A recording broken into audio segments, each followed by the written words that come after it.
वैदिक प्रार्थनाओं में देखिए समश्रुतेन गमे महि, ऐसी प्रार्थना वैदिक प्रार्थना है, जिसमें कहा गया कि हम पवित्र वाणी को श्रद्धा भाव के साथ सुने, गमे मही, और साथ साथ उसको जीवन में चुने भी सही, अपनाए भी सही।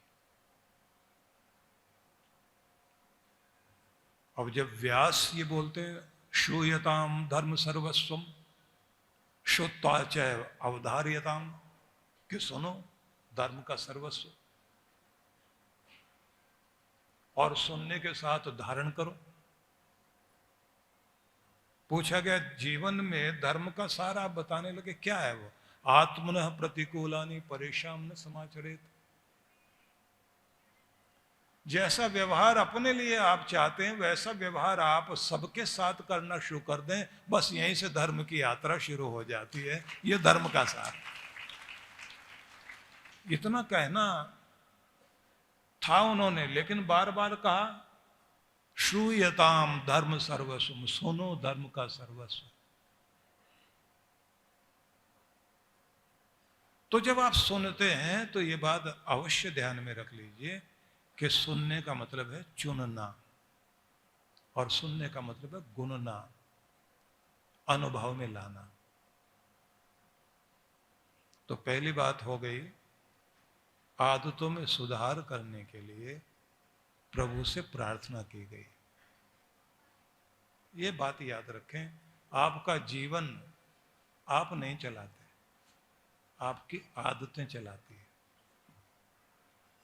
आपका जीवन आप नहीं चलाते, आपकी आदतें चलाती हैं। आदतें अच्छी हैं तो जीवन अच्छा है, आदतें खराब हैं तो जीवन खराब है। इसलिए आप हर दिन जिन चीजों को बार बार दोहराते हैं उससे आपकी आदत बनती है, क्योंकि आपके सबकॉन्शियस माइंड में जो चीजें जाकर बैठ जाती हैं वही चीजें आपकी हैबिट बन जाती हैं। और अच्छे लोगों का एक गुण होता है, वो हर दिन अच्छी आदतों का अभ्यास करते करते अपनी जिंदगी को कीमती बनाते हैं। तो इसलिए आप जब अपने ड्राइंग रूम को सजाते हैं, अपने घर को सजाते हैं, अपने गहनों को सजाते हैं, अपने कपड़ों को सजाते हैं, अपनी गाड़ी को सजाते हैं, तो जीवन सजाना भूल गए। और अगर जीवन सजाना शुरू कर दिया फिर और कुछ सजाने की जरूरत नहीं है, फिर तो आप सुसज्जित हो ही गए।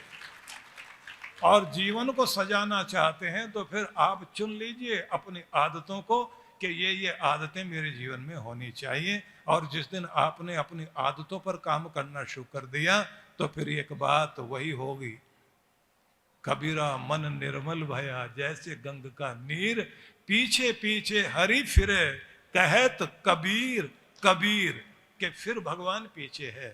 फिर आपको चीजों के पीछे दौड़ने की जरूरत नहीं है, वस्तुएं छाया माया आपके पीछे आती है। तो पहली बात हुई आदतों पर काम करना, दूसरी बात हुई अनुशासित होना है, तीसरी बात है बड़ी महत्वपूर्ण, विषय मृग तृष्णाम शब्द का प्रयोग करते हुए कहा गया विषयों की जो मृग तृष्णा है उस सब का शमन हो। आकर्षण की चीजें नित नई दुनिया में आती हैं, नए नए मॉडल, नए नए डिजाइन, नए नए तरीके आपको आकर्षित करते हैं। और आपकी मेहनत का पैसा उन चीजों की तरफ जाता है। आपकी आवश्यकता है या नहीं है, और कितना बड़ा काम करते हैं ये लोग।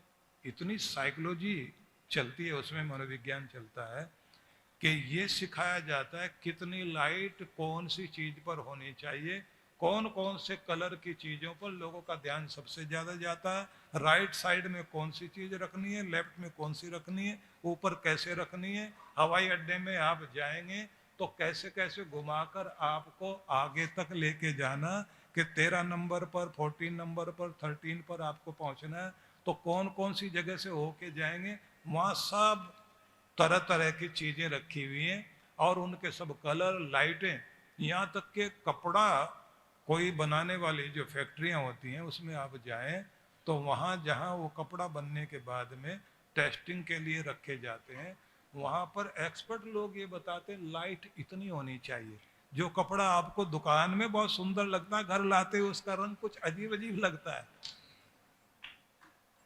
वो बहुत बारीकी से ध्यान देते हैं। आपको रिझाने के लिए बहुत तरीके इस्तेमाल किए जाते हैं।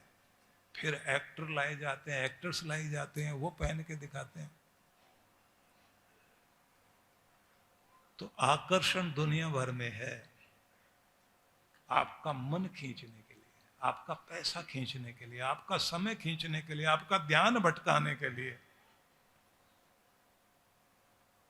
और जो आदमी स्वयं पर नियंत्रित है,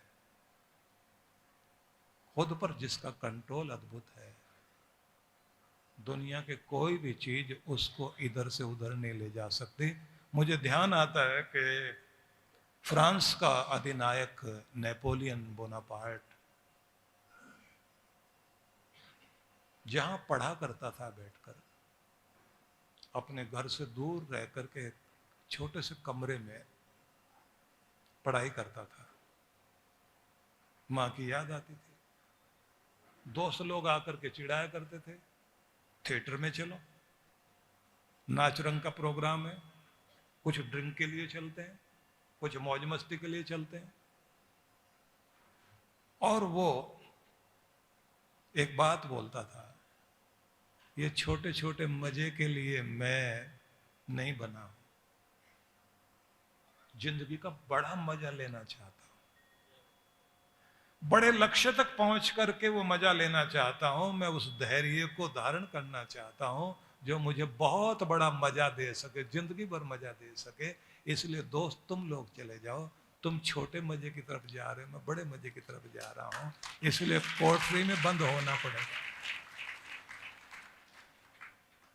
आकर्षण तुम्हारे सामने भी है, तुम्हारे सामने छोटे छोटे आकर्षण है, मेरे सामने बड़ा आकर्षण है।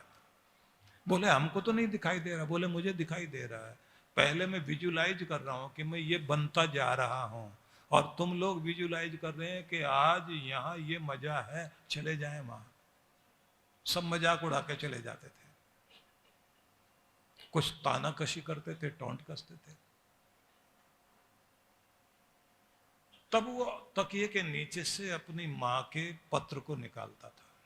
जिनके बच्चे हॉस्टल में पढ़ते हों तो उन माताओं को और पिताओं को कभी कभी अपने बच्चे के लिए अपने हाथ से लिख करके कोई मैसेज, बहुत प्यारा प्रेरणादायक मैसेज भेजना चाहिए। बच्चा एक बार नहीं 10 बार पढ़ेगा उसको। और वो नहीं हमें बहुत याद आ रही है, तू चला गया है तो यहाँ का समय रुक गया है, अब तेरे जाने के बाद सवेरा तो जरूर होता है पर उसका मजा जाता रहा, खाना खाने बैठते हैं तो कोई रस नहीं रहा है, और यहाँ नई पिक्चर भी लगी हुई थी तो हम देखने भी गए पर मजा नहीं आया, बेटा तू आ जाएगा तो फिर कितना मजा आएगा। वो सब वो चीजें नहीं। नेपोलियन बोनापार्ट की माँ ने जो उसको लिखा था